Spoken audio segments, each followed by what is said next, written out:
अस्सलामु अलैकुम वरहमतुल्लाहि वबरकातुहू। मेरे अजीज भाइयों और बहनों, आज हम एक ऐसे मौजू पर गुफ्तगू करने जा रहे हैं जो हर दिल की आवाज़ है, हर आँख की नमी का सबब है और हर दुआ का मरकज़ है। यह मौजू है अल्लाह की तरफ से आने वाली आजमाइशों का और फिर उन आजमाइशों के ख़त्म होने की खुशखबरी का। अब कुछ ख़ास निशानियाँ ज़ाहिर होने लगती हैं। हम सब अपनी ज़िंदगी के किसी न किसी मोड़ पर किसी न किसी शक्ल में आजमाइशों से गुजरते हैं। कभी सेहत की कमज़ोरी, कभी माल की तंगी, कभी रिश्तों में दरार, कभी औलाद की तरफ से परेशानी, कभी दिलों का अनजाना सा बोझ।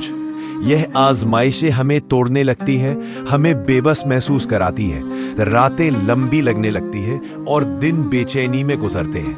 ऐसा लगता है जैसे हर तरफ अंधेरा है, कोई रास्ता नजर नहीं आता। दिल सवाल करता है, या अल्लाह कब तक, कब ये मुश्किल घड़ी टलेगी। लेकिन मेरे भाइयों और बहनों, याद रखिए, अल्लाह सुब्हान व तआला कुरान मजीद में फरमाते हैं, ला युकल्लिफुल्लाहु नफ्सन इल्ला वुसअहा। अल्लाह किसी जान पर उसकी ताकत से ज्यादा बोझ नहीं डालता। यह आजमाइशें अल्लाह की तरफ से होती है और इसमें हिकमतें पोशीदा होती है। यह हमारे ईमान को मजबूत करने के लिए, हमारे गुनाहों को धोने के लिए और हमें उसके करीब करने के लिए आती है। जैसे सोना आग में तप कर ही कुंदम बनता है, वैसे ही मोमिन आजमाइश की भट्टी से गुजरकर ही निखरता है। नबी करीम सल्लल्लाहु अलैहि वसल्लम का इरशाद है, मोमिन का मुआमला भी अजीब है, उसके हर काम में भलाई है और ये सिर्फ मोमिन के लिए ही है। अगर उसे खुशी पहुंचे तो शुक्र करता है और यह उसके लिए बेहतर है, और अगर उसे तकलीफ पहुंचे तो सब्र करता है और यह भी उसके लिए बेहतर है। सही मुस्लिम। तो वो कौन सी निशानियां हैं जिनसे हमें यह एहसास होने लगे कि अब अल्लाह हमारी आजमाइश खत्म करने वाला है, अब वो सुबह करीब है जिसका हमें इंतजार था? तो सुनो, पहली निशानी तो ये है कि दिल का अल्लाह की तरफ ज्यादा माइल होना और दुआओं में लज्जत महसूस करना। जब आपकी आजमाइश इंतहा को पहुंचने लगती है और आप हर तरफ से मायूस होकर सिर्फ और सिर्फ अल्लाह की तरफ रुजू करते हैं, आपकी नमाजों में खुशू और खुजू बढ़ जाता है, आपकी दुआओं में वो तड़प और यकीन पैदा हो जाता है जो पहले न था। आप सजदों में गिरकर रोते हैं और अल्लाह से मनाजात करते हैं। ये इस बात की अलामत है कि अल्लाह ने आपकी पुकार सुन ली है। याद कीजिए हजरत यूनुस अलैहिस्सलाम को, जब वो मछली के पेट पे थे, हर तरफ अंधेरा ही अंधेरा। उन्होंने क्या दुआ की? ला इलाहा इल्ला अंता सुब्हानका इन्नी कुन्तु मिन जालिमीन। तेरे सिवा कोई माबूद नहीं, तू पाक है, बेशक मैं ही जालिमों में से था। अल्लाह ने उनकी दुआ कबूल फरमाई और उन्हें उस गम से निजात दी।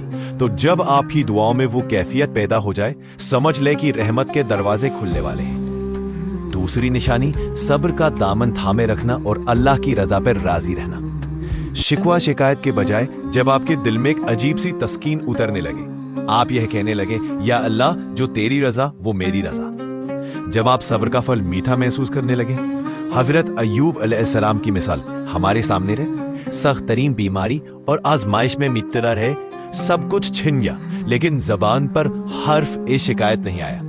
आखिरकार अल्लाह ने उन पर अपनी रहमत नाजिल फरमाई, उन्हें सेहत भी दी और जो कुछ खोया था उससे बेहतर अता फरमाया। जब आप सब्र करते हैं तो अल्लाह फरमाता है, इन्नमा युवफ्फिस साबिरूना अजरहुम बगैर हिसाब। बेशक सब्र करने वालों को उनका अज्र बेहिसाब दिया जाएगा। जब आपका दिल इस आयत पर मुतमय्यिन हो जाए तो ये निशानी है कि आजमाइश का दौर खत्म होने को है। तीसरी निशानी, गैर मुतवक्के अनएक्सपेक्टेड जगहों से मदद के असबाब पैदा होना। जब आपको लगने लगे कि सारे दरवाजे बंद हो चुके हैं, कोई रास्ता नहीं, तब अचानक अल्लाह किसी ऐसे शख्स को, किसी ऐसे जरिए को आपकी मदद के लिए भेज देता है जिसका आपने तसव्वुर भी नहीं किया होता। ये अल्लाह की तरफ से इशारा होता है कि वो आपको तन्हा नहीं छोड़ेगा। कुरान फरमाता है, वमन यत्तकिल्लाह यजअल लहू मखरजन व यरज़ुकुहु मिन हैसु ला यहतसिब। اور جو شخص اللہ سے ڈرتا ہے اللہ اس کے لیے ہر مشکل سے نکلنے کی راہ بنا دیتا ہے اور اسے ایسی جگہ سے رزق دیتا ہے جہاں سے اسے گمان بھی نہیں ہوتا۔ جب ایسے اسباب ظاہر ہونے لگے تو یقین کر لیں کہ اللہ آپ کی مشکل کو آسان کرنے والا ہے۔ چوتھی نشانی، دل میں گناہوں سے نفرت اور توبہ کی توفیق ملنا۔ کبھی کبھی ہماری آزمائشیں ہمارے اپنے گناہوں کا کفارہ بھی ہوتی ہے۔ آٹھویں نشانی، رات کے اندھیرے کے بعد صبح کی امید کا دل میں پیدا ہونا۔ جب آپ انتہائی مایوسی کے بعد بھی اپنے دل کے کسی خوشے میں ایک چھوٹی سی امید کی کرن محسوس کریں، ایک انانی سا اطمینان کی نہیں، میرا رب مجھے ضائع نہیں کرے گا، وہ ضرور کوئی بہتری نکالے گا، یہ حسن ظن باللہ، اللہ سے اچھا گمان رکھنا ہے، اور اللہ اپنے بندے کے گمان کے ساتھ ہوتا ہے۔ یاد رکھیں، ہر رات کے بعد صبح ضرور آتی ہے۔ اللہ تعالیٰ کا وعدہ ہے فَإِنَّ مَعَ الْعُسْرِ يُسْرًا، اِنَّ مَعَ الْعُسْرِ يُسْرًا، بس بے شک ہر مشکل کے ساتھ آسانی ہے، بے شک ہر مشکل کے ساتھ آسانی ہے۔ 2 بار اس کا ذکر کرنا اللہ کی طرف سے تاکید ہے۔ جب آپ کا دل اس تاکید پر یقین کرنے لگے تو جان لے کہ آسانی کا وقت قریب آ گیا ہے۔ میرے بھائیوں اور بہنوں، اگر آپ ان نشانیوں میں سے کوئی نشانی اپنی زندگی میں محسوس کر رہے ہیں تو خوش ہو جائیے۔ اللہ آپ کی آزمائش ختم کرنے والا ہے، اللہ آپ پر اپنی رحمتیں نازل کرنے والا ہے۔ بس ضرورت اس امر کی ہے کہ ہم اللہ کی رسی کو مضبوطی سے تھامے رکھیں، صبر، شکر، دعا اور توکل کا دامن نہ چھوڑیں۔ یاد رکھیں، حضرت یعقوب علیہ السلام کو جب حضرت یوسف علیہ السلام ان سے جدا ہوئے، پھر بنیامین بھی جدا ہو گئے، غم پر غم، آزمائش پر آزمائش، لیکن ان کی زبان پر کیا تھا؟ فَصْبُرٌ جَمِیلٌ، بس صبر کرنا ہی بہتر ہے، قریب ہے کہ اللہ ان سب کو میرے پاس لے آئے، بے شک وہ بڑا علم والا، بے شک حکمت والا ہے۔ اور پھر اللہ نے انہیں نہ صرف ان کے بیٹوں سے نلایا بلکہ عزت اور سربلندی بھی عطا فرمائی۔ تو اگر آپ آج کسی بھی مشکل میں ہے تو مایوس مت ہو، اپنے رب سے لو لگائیں۔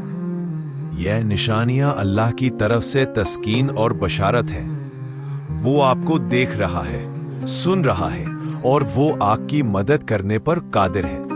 اللہ سے دعا ہے کہ وہ ہم سب کی جائز پریشانیوں کو دور فرمائے، ہم سب کو آزمائشوں میں ثابت قدم رہنے کی توفیق عطا فرمائے، اور جب ہماری آزمائش کا وقت پورا ہو تو ہمیں اپنی خاص رحمتوں اور برکتوں سے مالا مال فرمائے۔ یا اللہ، ہم کمزور ہیں تو قوی ہے، ہم فقیر ہیں تو غنی ہے، ہم گنہگار ہیں تو غفور اور رحیم ہے۔ یا ارحم الراحمین، ہم پر رحم فرما، ہماری مشکلات کو آسان فرما، ہمارے دلوں کو اطمینان اور سکون عطا فرما۔ آمین یا رب العالمین۔